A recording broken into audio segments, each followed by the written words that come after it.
شاب بيكون عنده مرض نفسي معين ولما بيقرر يواجه المرض ده بيتصدم إن أقرب الناس ليه مش موجودين أصلا. فيلم من وجهة نظري هو أحسن فيلم عربي مصري اتعمل على الإطلاق، وفيه كمية عبقرية غير معقولة. وعايز أقولك إن كل الأسئلة اللي دارت في دماغك عن الفيلم ده قبل كده أو دلوقتي هنجاوب عليها مع بعض إن شاء الله في نهاية الفيلم.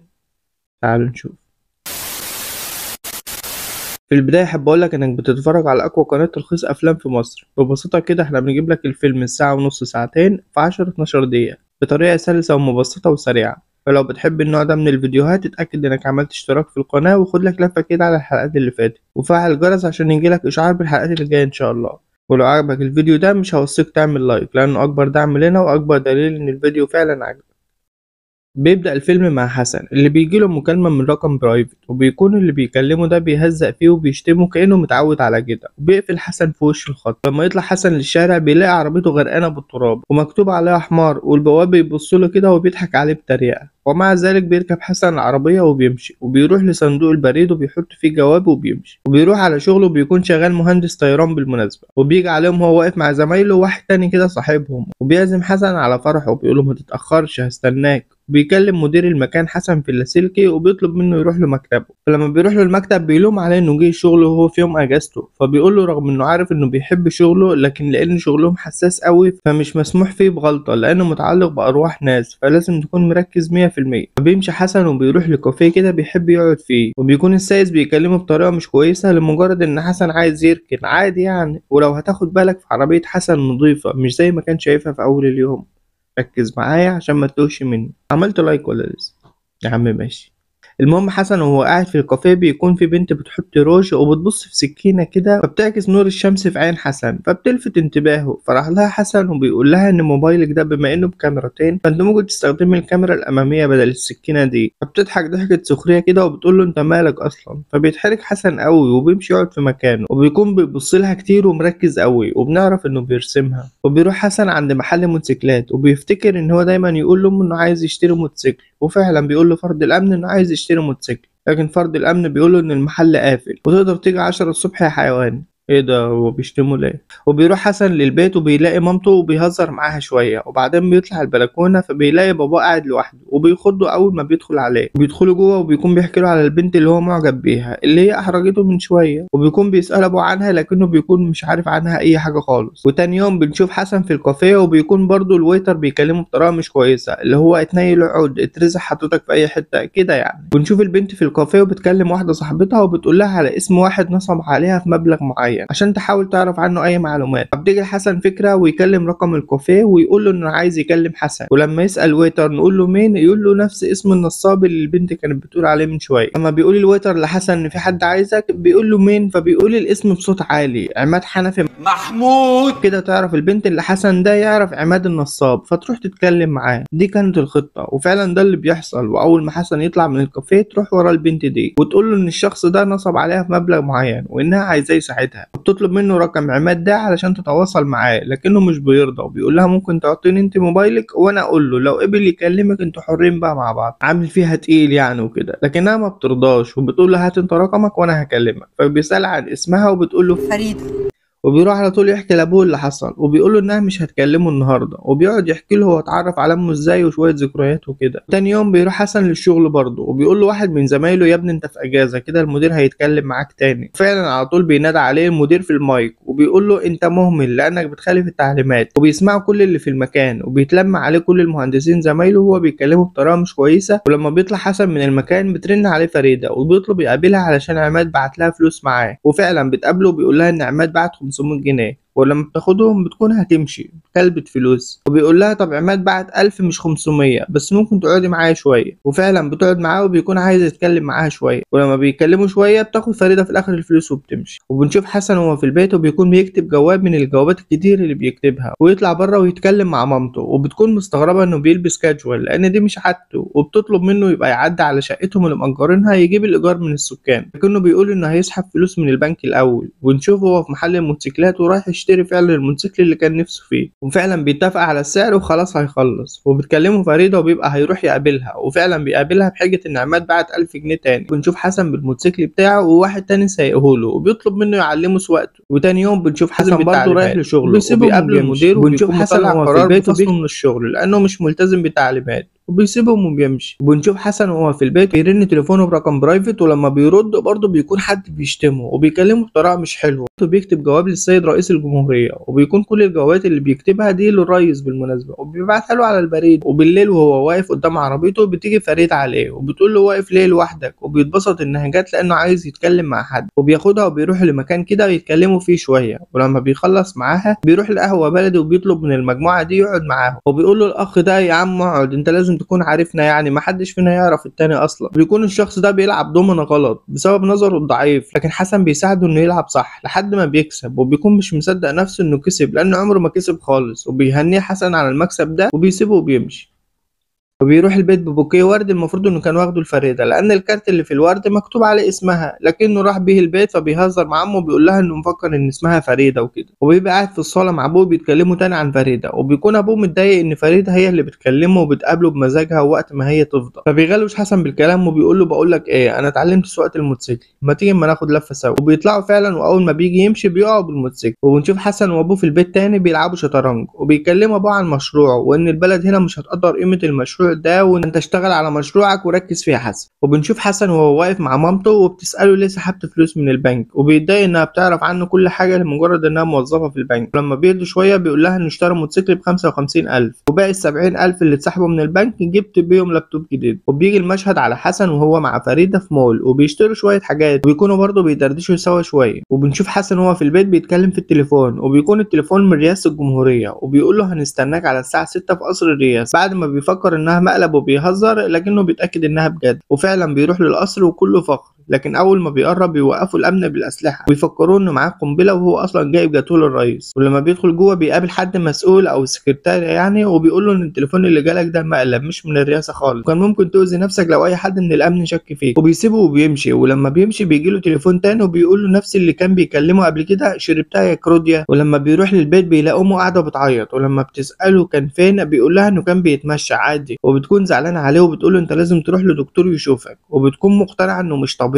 وفي حاجه غلط بتحصل معاه، لكنه بيسيبها وبيمشي وهو زعلان لانه مش فاهم هي بتتكلم عن ايه وفي ايه مش مظبوط. وتاني يوم بيكون في الكافيه وبيكون فاتح الكاميرا الاماميه في اللابتوب، وبيشوف في الكاميرا ان الويتر جه من وراه وضربه على قفاه، لكنه لما بيعيد المقطع بيلاقي ان مفيش حد جه ناحيته ولا لمسه وانه اتحرك كده لوحده، فبيستغرب قوي من اللي شايفه، لكنه بيبدا يركز زياده في الموضوع. وبتيجي عليه فريده وبتكون حاسه انه متغير، فبيحكي لها وبتستغرب من كلامه، لكنها بتخضه بهزار كده وبتقول له حسن يا حسن، فبيتخض حسن قوي وبيقع على الارض وبيبقى شكله وحش قوي قدام الناس، وبيزعل منها وبيسيب المكان كله وبيمشي. وهو في العربيه بيكون عايز يتاكد من الموضوع، فبيسجل بالموبايل ويشوف السايس هيكلمه ازاي. ففي الواقع بيكون السايس بيكلمه بشكل مش كويس، لكن في التسجيل بيكون بيكلمه بشكل كويس قوي. ودماغ حسن بتلف وبيكون مش فاهم حاجه وليه بيحصل معاه كده. وبيقابل عمه بتاع اعلام مصر ده وبرضه بيكون بيكلمه وحش، كأنه مقتنع ان كده بيدعي له مش بيدعي عليه. الراجل بيشتمه وهو بيقول له شكرا شكرا.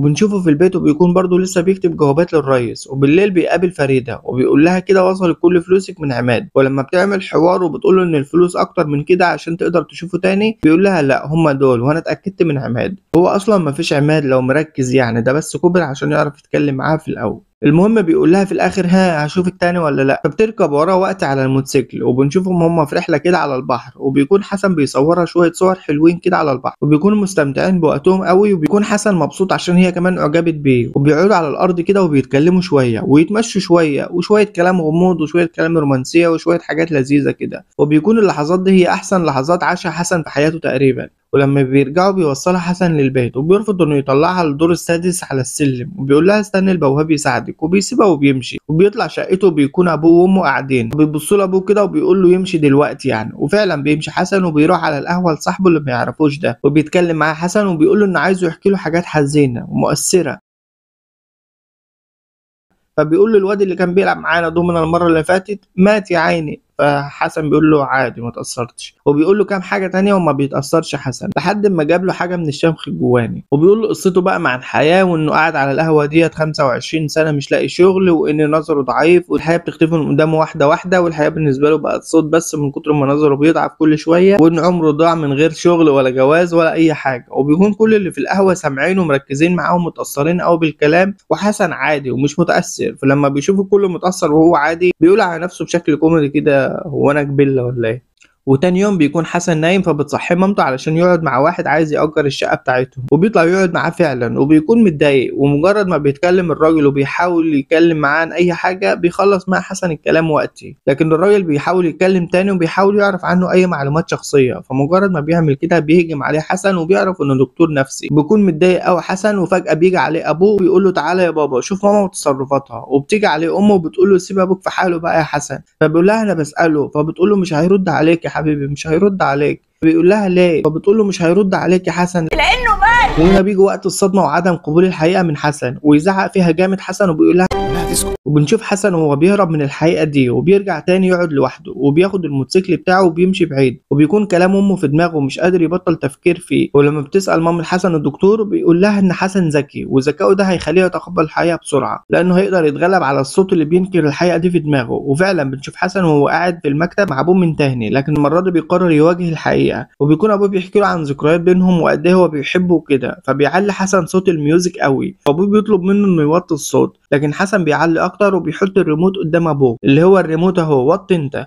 في رساله منه لنفسه ان ابوه فعلا مش موجود. ولما بيدرك حسن ده بيقرر يروح للتراب ويقرا لابوه الفاتحه. وتاني يوم بيكون حسن بيجهز عشان يروح فرح صاحبه اللي كان عزمه عليه في الاول، وبتساله مامته علشان قلقها عليه خايفه يروح مكان غلط او يعمل في نفسه حاجه، وفعلا بيروح حسن للفرح وهو قاعد مع اصحابه، بيبص على الستيج كده بيشوف فريده واقفه بترقص مع صاحبه ده، فبيقوم عليها وبيقف قدامها وبيضربها بالقلم وبيزعق فيها ليه عملت كده، والشاشه بتاعت القاعه بتكون جايباه واقف لوحده. اوبا، بتمشي فريدة من القاعة وهي زعلانة، ويروح ورا حسن بسرعة بيقول لها ليه عملت فيا كده، فبتقف وبتقول له مش انا اللي عملت انت اللي عملت، في رسالة ان كل ده مش حقيقي اصلا، وفي الاخر بتقول له امشي، فبيقعد على الارض وهو زعلان ومنهار كده، وبيقول لها مش عايز لان هبقى لوحدي وانا على طول لوحدي، وبيدخل في حالة عصبية صعبة قدام صحابه، وبيروح للبيت وبتسأله مامته بتدور على ايه، طيب مش يمكن فريدة دي مش موجودة اصلا، وهنا بيدافع عن سلامته العقلية، بينه بيقول لها فاكر ال 15000 جنيه اللي قلت لك اجيب بيهم لابتوب دول انا اعطيتهم لها، فبتقول له يا حبيبي انت فعلا جبت اللابتوب وهو زي ما هو في كرتونته في الدولاب، فبيتصدم حسن لما بيشوف فعلا اللابتوب، وبكده بيبقى خلاص هيستسلم، لكن بتيجي في ايده الكاميرا اللي كان مصورها بيها على البحر، وبيقلب في الصور وبتكون الصدمة الكبيرة، وبتكون الصور اللي صورها لها كلها فاضية، يعني نفس الكادرات ونفس كل حاجة بس من غير شخص فريدة في الصور، وهنا بينهار حسن 100% وبتاخد امه بالحضن. وبيجي المشهد على حسن وامه هم رايحين المستشفى عشان يتعالج، وهو داخل بيشوف ابوه قاعد في الجنينه كده، وبيروح يقعد جنبه، ولانه انسان ذكي بيمد ايده كده مكان ابوه وهو بيتكلم علشان يرضي ضميره ويثبت لنفسه تاني مره اخيره ان ابوه مش موجود، وان اللي هو شايفه ده في مخه هو بس. وبياخد حسن مدة معينة في رحلة العلاج، وبيجي عليه المشهد أخيرا وهو بيكمل الموتوسيكل اللي كان بيعمله من أول الفيلم، وإنه ما كانش بيقدر يخلصه بسبب إنه بيبقى مش مركز كفاية، وده يدل إن حسن فعلا اتعالج وبقى يقدر يحقق أحلامه، وده أول حلم منهم. وبيقعد مرة أخيرة مع الدكتور بعد ما بيتعالج وبيقول له أنا لو ما أخدتش الدواء ده إيه اللي ممكن يحصل، فبيقول له ممكن ترجع تشوف تاني ناس مش موجودة، والله أعلم المرة دي ممكن يبقى مين. ولما بيروح البيت مع أمه بيدخل المكتب اللي كان متعود يقعد مع أبوه فيه، واللي هو أوضة باباه أصلا، وبيلاقيه كله تراب، وبيسأل مامته ليه كده يا ماما، بتقول له يا حبيبي المكتب كده من يوم ما بابا ما مات. وبيعرف حسن ان عقله هو اللي كان بيهيأ له ان المكتب بشكل تاني لانه بيحبه لحبه لباباه، حتى الشطرنج اللي كان بيلعب باباه عليه على طول بيلاقي ان اللعب من ناحيه واحده. ونشوف حسن بعد ما رجع لشغله بيسلم عليهم كلهم وبيهزر معاهم شويه، وبيجي له حد شكله راجل اعمال وبيطلب يقعد معاه، وبيقول له انه عايز يشتري منه المشروع بتاعه وانه هيعمله بره مصر، لكن حسن بيرفض لانه عايز ينفذه في مصر، وفي الاخر بيطلب منه مهله يفكر وبيسيبه وبيمشي. وبنشوف حسن وهو بيكتب للرئيس اخر جواب واللي هو رقم 1200، ولما بيروح يحط الجواب في صندوق البريد كالعاده الجواب بيتحشر كده، ولما بيخبط على الصندوق بيتكسر وبيقع منه كل الجوابات، وهو اصلا الصندوق كان مكتوب عليه انه خارج الخدمه بس هو ما خدش باله، ودي رساله عبقريه ان المسؤولين بعيد عن مشاكل الناس وما بتسمع لهمش. وبنشوف حسن في محل الموتوسيكلات عشان يرجع الموتوسيكل علشان يجمع مبلغ عشان يقدر يمول المشروع بتاعه لنفسه، ولما بيروح البيت بيلاقي كمان مامته مجهزه له 55000 تانيين، وبيروح لورشة الهندسة اللي بيشتغل فيها، وبيكون كل أصحابه مبسوطين وهو بيتكلم مع المدير، وبيكون المدير مجهز له جواب من الهيئة الهندسية بالموافقة على تنفيذ المشروع بتاعه في الورش بتاعتهم. وده خبر بيفرحه قوي، بيحسسه إنه فعلا على بعد خطوة واحدة من تحقيق حلم حياته. وفعلا بيشتغل حسن على المشروع بكل جدية وحماس. وبيجي المشهد على حسن وهو في القهوة مع وسيم صاحبه، وبيفاجئه بإنه جاب له النضارة اللي كان بيحلم بيها، ورغم إنه بيعطاها له في الأول من غير عدسات، لكن وسيم بيعمل نفسه شايف وإن الحياة اختلفت وكده. وبيروح حسن للكافيه وبيتكلم مع الويتر، واعتقد هنا السقطة الوحيدة في الفيلم، لأنه بقى يتكلم مع الويتر على إنه بيشتمه، والمفروض إنه ما كانش بيشتمه ولا حاجة، وإن كل الكلام السلبي اللي كان بيسمعه ده كان تهيؤات في مخه هو بس. بص، لو أنا غلط وضحها لي في التعليقات، ولو مش فاهم أنا بتكلم فيها أصلا فدي حاجة مش مهمة قوي. المهم بيقع حاجة كده وبتتكسر ورا حسن، فلما بيبص عليها بيشوف فريدة، بيجيله صدمة سريعة كده، وبيفكر إن بدأ يجيله هلاوس تاني، وإن المصحة نصبوا عليه. ولما بيصورها بالموبايل من غير ما تاخد بالها علشان يتأكد هي موجودة أصلا ولا لأ، مش بيلاقيها مكانها، لأنها بتكون جات عليه من الناحية التانية وبتكلمه، لكنه ما بيردش عليها لأنه مفكر إنه بيهلوس. وبتستغرب إن هو ما بيردش عليها، فبتقول له أنا بس حبيت أشكرك على الصورة اللي أنت رسمتها لي، لأنه كان رسمها في مرة ما أحرجته في أول الفيلم. بص، هي أحرجته في خياله لكنه رسمها في الحقيقة. فهي شافت الرسمة فعلا فراحت تشكره، ولما ما بيردش عليها بتكون هتمشي، لكنه بيمسك ايديها بسرعة قبل ما تمشي وهو خايف، وبيحسس على ايديها كده وبيقول لها انت حقيقية يا فريدة؟ فبتستغرب وبتقول له اه طبعا، ايه حقيقية دي؟ بس اسمي مريم مش فريدة. وبيقول لها عندك وقت تسمعيني شوية؟ وبيكون عايز يحكي لها القصة كلها اللي هي قصة الفيلم كله على بعضه، فبيقولها باختصار بشكل عبقري. بيقول لها هقول لك على حكاية، هي حكاية طويلة وحكاية غريبة، حاولي تصدقيها، انا بحبك. ويجي اخر مشهد في الفيلم بعد ما اتجوزوا، بيكون عيد ميلاد حد من ولادهم، وبيجي عليهم بسرعه ابوه وامه عشان يتصوروا معاهم، ولكن لما بتتلقط الصوره ما بيكونوش فيها، وده معناه انه ساعات بيبطل ياخد الدواء علشان يعيش معاهم بعض اللحظات. طيب نيجي بقى للأسئلة اللي بتيجي أو جت في بالك في الفيلم ده، ونحاول نجاوب عليها مع بعض. السؤال الأول، مين اللي كان بيكلم حسن في التليفون؟